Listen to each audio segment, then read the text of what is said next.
I can talk about our first Christmas. I can talk about our Christmas. But anyway, after we quit our traveling around, we settled down and finally got in a pretty nice home. Then us girls and all of us, the ones that weren't married, was happy to get to settle down.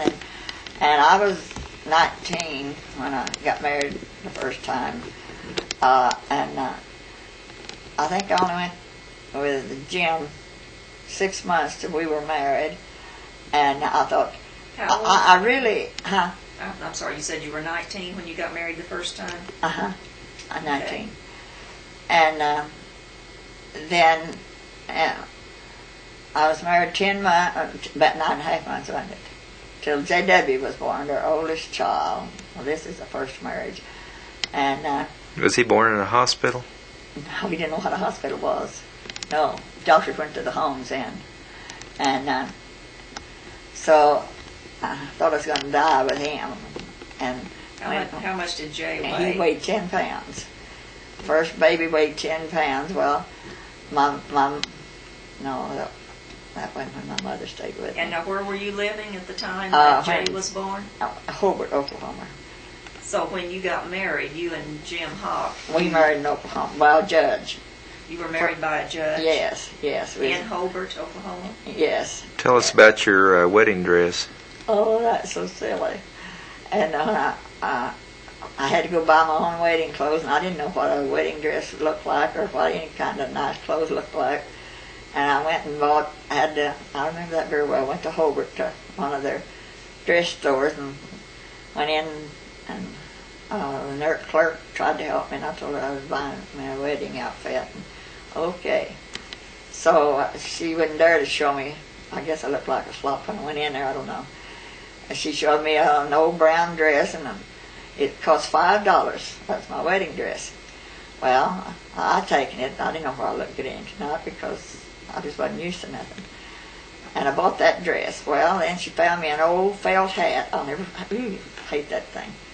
I bought this old hat to match the brown dress, and I got me an old brown hat. Did it have a veil on it? No, it didn't even have a veil. It just no pull down kind of like hat. I don't know what it looked like. Well, then I went and got me some. My mother didn't even go with me to help me pick out nothing. She wouldn't have knew anything anyway about it. And then I thought, well, I got to have some slippers. Well, then I bought me a pair. I bet there's brown too. Of slippers, and there's old lady. It looked like old lady slippers for a 19-year-old girl to pick out to wear. And I didn't have any nice anything for my wedding. Didn't have nobody to go to my wedding. It wasn't exciting and nothing. Back in those days, as a poor, couldn't buy nothing and couldn't have no cake or no nothing. So you got married in the judge's house? Yeah, in the judge's. Hobart. Yes, and it was a rainy evening when my folks didn't even see us off for the day. They didn't pay attention to me getting ready to go get married, and they didn't wish us luck or anything. And we went to this judge's house, and it was raining. And we walked in to get married, and they was waiting on us. His wife was our witness. Yeah, witness. And the minute we walked in, well, she says, "Oh, you're going to be a dirty housekeeper." And, oh, I'd like to kill me. And I said, "A dirty housekeeper?" She said, "Yeah, everybody gets married when it's raining, they're going to be a dirty housekeeper." Well, that kind of shut me up a little bit. Then I thought, well, she just teased me because it was raining. And anyway, I was so scared when the old judge went to marry us, I didn't know what to do. And after we got married, well, they wished us well, and we went on out, and we had some kind of little car. And so Jim says, well, we got to go to the grocery store now. He had us a pretty nice little apartment to go to. We got to go to the grocery store now to buy some groceries. Well, when we drove up with the grocery store, well, he said, "Come on, let's go in and buy groceries." I said, "I'm not going in there. I don't know how to buy groceries. I never did buy any groceries. I'm not going in there." And I wouldn't go in with him.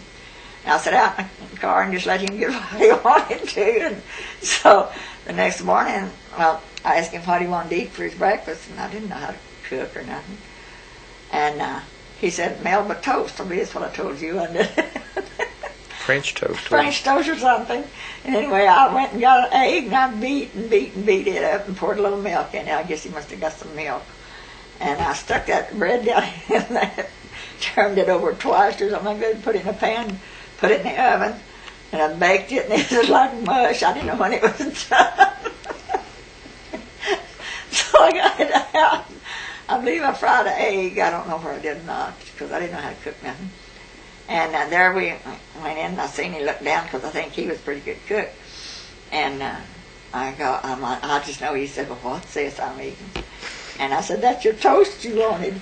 And I didn't know what light bread was, because I never eaten light bread in my life, I don't suppose. My mother never baked any bread that way. And we had that was our breakfast, and I guess coffee, I don't know. But anyway, then I don't know what we fixed for dinner, because I didn't know how to cook.